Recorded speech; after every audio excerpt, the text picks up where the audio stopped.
Bonjour à tous, je suis Sabine Dufay, des écoles et docteur en sciences de l'éducation. Je vous présente une communication qui s'intitule Parents et enseignants polynésiens aux marges de l'école, discours et représentations de parents et d'enseignants des archipels isolés. Les résultats qui vont être présentés dans cette communication sont issus de données qui ont été recueillies et analysées dans le cadre de ma recherche doctorale. Alors je vous présente brièvement quelques éléments de contexte de l'école en Polynésie française. Cette école est marquée par son histoire coloniale et aussi par le contexte linguistique diglossique de la française et par le double cadre juridique de la Polynésie qui découle de son statut d'autonomie, mais qui aboutit pourtant à un système éducatif qui est largement calqué sur celui de la métropole, malgré des spécificités structurelles importantes, en particulier dues à l'étendue et à la dispersion du territoire polynésien, on y reviendra.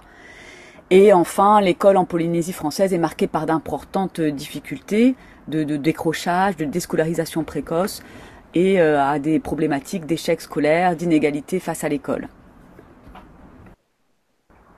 Dans le cadre donc de ma recherche doctorale, l'objectif était de mettre à jour les connaissances, les opinions, les croyances, les représentations de l'école qui sont donc associées par les parents et les enseignants de Polynésie à l'institution scolaire, afin de mieux comprendre et de rentrer dans la complexité des processus de socialisation qui peuvent avoir un impact sur la réussite ou l'échec scolaire des élèves.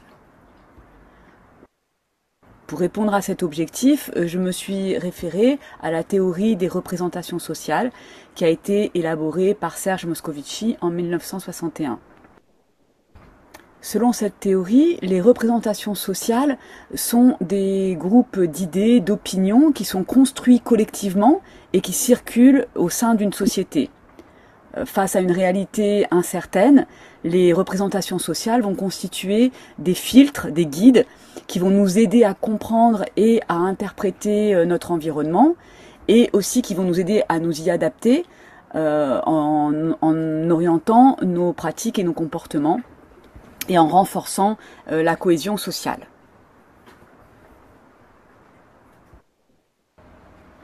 Le recueil des données s'est fait par entretien semi-directif que j'ai mené dans 4 archipels de Polynésie.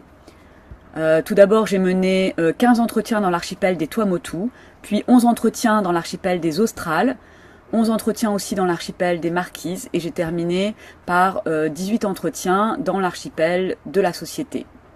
Au total, j'ai mené donc 55 entretiens semi-directifs auprès de 35 parents et de 20 enseignants. Ces entretiens donc, qui ont été menés dans 4 archipels se sont déroulés dans 8 îles différentes et 14 villes ou villages.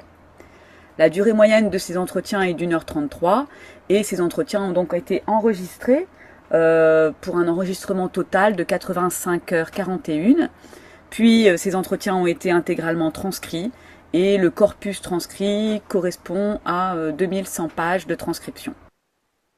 Pour analyser ces données, j'ai opéré une double triangulation théorique et méthodologique.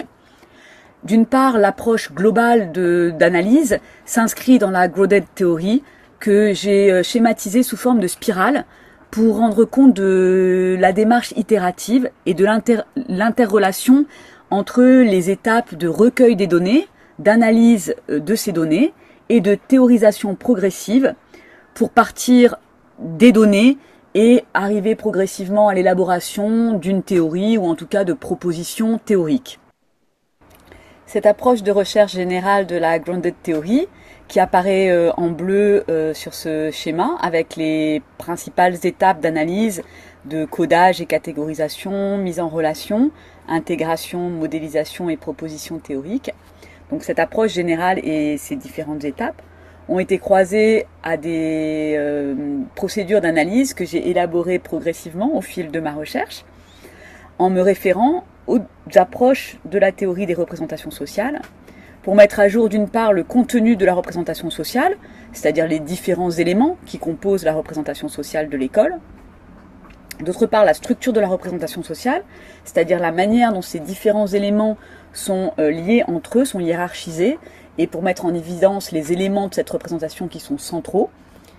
Et enfin, pour analyser l'ancrage de la représentation sociale, c'est-à-dire essayer de mettre à jour les variables qui pourraient être explicatives des divergences qui sont observées dans les prises de position des différents participants face à l'école. Dans cette communication, je vais vous montrer comment, dans le discours des parents et des enseignants des archipels éloignés, les significations et les représentations qui sont associées à l'école rendent compte d'un processus de marginalisation de ces acteurs vis-à-vis de l'école. Donc cette présentation va se faire en 3 points. D'abord, je vais montrer un processus de marginalisation géographique et symbolique, puis un processus de marginalisation institutionnelle, pour terminer enfin par un processus de marginalisation représentationnelle. Le processus de marginalisation, que j'appelle géographique et symbolique, découle directement des caractéristiques structurelles du territoire polynésien, et en particulier de sa grande dispersion, sa grande étendue, et de la centralisation sur l'archipel de la société, de la majorité de la population, mais aussi des infrastructures administratives, politiques, économiques et aussi scolaires. Cette centralisation est particulièrement marquée dans les îles de Tahiti et de Moorea, qui concentrent 75% de la population. On a donc vraiment un sentiment de centre et de périphérie entre l'archipel de la société et les différents archipels qui sont dans le langage d'une manière symbolique appelés archipels éloignés et qui sont donc peu peuplés et souvent difficiles d'accès, souvent isolés. Certaines vallées des Marquises, par exemple, ne sont accessibles que à cheval et certains atolls des Tuamotu ne sont accessibles qu'en bateau. Ces caractéristiques géographiques et structurelles vont avoir une incidence sur les représentations des parents et des enseignants de ces archipels et sur leur rapport à l'école. Donc à la fois sur le discours des parents, sur celui des enseignants et aussi sur la relation entre les parents et les enseignants. De la part des parents, cet isolement des archipels éloignés induit une détresse et des difficultés liées au fait que les enfants sont contraints de quitter leur île et leur famille très tôt pour pouvoir poursuivre leur scolarité sur une autre île de l'archipel ou directement à Tahiti, puisqu'il n'y a pas d'établissement secondaire, parfois de collège ou de lycée, dans la plupart des îles de ces archipels. Dans le discours des enseignants, bien sûr, il y a toutes les conditions de travail difficiles qu'ils vont retrouver dans ces archipels, en particulier du fait qu'il y a beaucoup de classes, d'écoles de très petite taille, avec des classes multiniveaux, et un isolement des enseignants qui rendent leur travail plus difficile. Et dans le discours des parents comme des enseignants, apparaît dans ces archipels une relation à forte charge émotionnelle entre l'école et les familles, en particulier du fait qu'il y a un certain brouillage des frontières entre les sphères professionnelles et privées. Donc les parents et les enseignants se croisent et se côtoient en dehors du cercle professionnel de l'école et donc les relations sont beaucoup plus chargées émotionnellement que dans l'archipel de la société.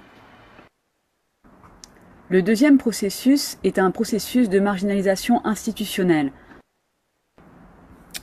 En effet, les parents et les enseignants des archipels éloignés se trouvent d'une certaine manière relégués aux marges de l'école par l'institution scolaire elle-même. Du côté des parents, le premier phénomène de marginalisation observé est une invisibilisation de l'engagement parental par l'institution et en particulier par les enseignants de ces archipels éloignés.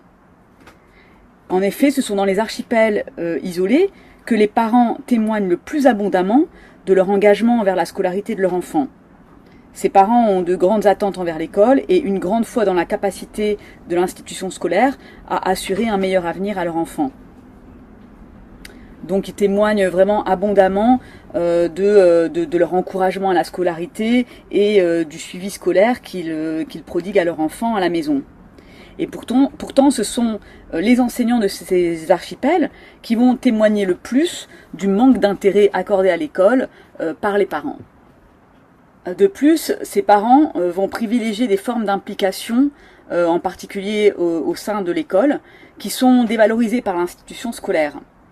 En effet, les parents comme les enseignants de ces archipels vont témoigner du fait que les parents vont privilégier des rencontres impromptues avec les enseignants. Ils vont préférer les rencontrer dans le village, au magasin. Et par contre, ils vont être réticents à participer aux réunions collectives qui sont, elles, valorisées par les enseignants considérant donc que les parents ne sont pas impliqués. Le discours des enseignants des archipels éloignés, quant à lui, laisse apparaître un désarroi, voire une détresse liée à leur manque de reconnaissance à la fois de la part des parents que de celle de l'institution scolaire. D'une part, dans ces archipels isolés, les enseignants témoignent avoir perdu leur statut d'autorité auprès des parents et ils considèrent être mal considérés et être jugés par les parents tant dans leur pratique professionnelle que dans leur vie privée. C'est aussi dans ces archipels isolés que les enseignants témoignent le plus de pression et de manque de bienveillance de la part de l'institution scolaire, en particulier de la part de la hiérarchie, des directeurs en particulier, mais aussi des conseillers pédagogiques et d'une manière plus marginale des inspecteurs. Le troisième processus de marginalisation des parents et des enseignants des archipels éloignés est un processus de marginalisation représentationnelle. Ma recherche de doctorat a mis en évidence le fait que les systèmes représentationnels associés à l'école par l'ensemble des parents et des enseignants de Polynésie française est actuellement en cours de transformation et on se retrouve donc dans une situation où cohabitent deux systèmes représentationnels. Une première représentation de l'école telle qu'elle a été vécue, qui est très prédominante dans les souvenirs des participants, et qui est basée sur des rapports de domination et d'autorité, et qui témoigne de fortes violences physiques, psychologiques et symboliques, et qui aboutit à des rapports négatifs à l'école et à de forts affects négatifs. Et un deuxième système de représentation qui cohabite avec le premier, et que j'appelle représentation émergente, qui est basée cette fois sur la valorisation d'un enseignement bienveillant et épanouissant, qui vise à former les adultes de demain et qui conduit à des rapports positifs et à des affects positifs. Donc ces deux systèmes représentationnels cohabitent chez la plupart des participants à ma recherche, avec une prédominante plus ou moins forte pour l'une ou l'autre des représentations. Cependant, dans les archipels éloignés, c'est la représentation de l'école vécue qui est proportionnellement plus importante. Du point de vue représentationnel, on assiste donc dans les archipels éloignés à une représentation de l'école qui est basée sur les rapports d'autorité et de domination, qui reste prédominante dans ces archipels, tant chez les parents que chez les enseignants, alors qu'elle tend à devenir marginale sur l'ensemble de la Polynésie, en particulier sur l'archipel de la Société. Et d'autre part, on assiste donc dans les archipels éloignés à, de manière encore plus flagrante que dans l'archipel de la Société, à cette phase de transformation où l'ancienne représentation est remplacée progressivement par une nouvelle représentation basée sur l'épanouissement et la bienveillance, et donc avec cette situation de cohabitation des deux représentations qui est beaucoup plus forte dans ces archipels éloignés que dans l'archipel de la Société. Pour conclure, on peut dire que les parents et les enseignants des archipels isolés de Polynésie française, qui sont déjà situés à la marge géographique et symbolique du territoire polynésien, sont à la fois relégués aux marges de l'école par l'institution scolaire et porteurs d'une représentation sociale associée à l'école qui est ambivalente et qui est en voie de transformation et qui va substituer progressivement à une représentation basée sur des rapports d'autorité et de domination une représentation basée sur la bienveillance et l'épanouissement personnel. L'étude des systèmes représentationnels des parents et des enseignants des archipels isolés est particulièrement intéressant pour comprendre la dynamique de transformation représentationnelle qui se joue sur l'ensemble de la société polynésienne. Voilà, je vous remercie de votre attention et je reste à votre disposition. Si vous avez des questions, vous pouvez me contacter par mail et je me ferai un plaisir de vous répondre. Merci à vous. Au revoir.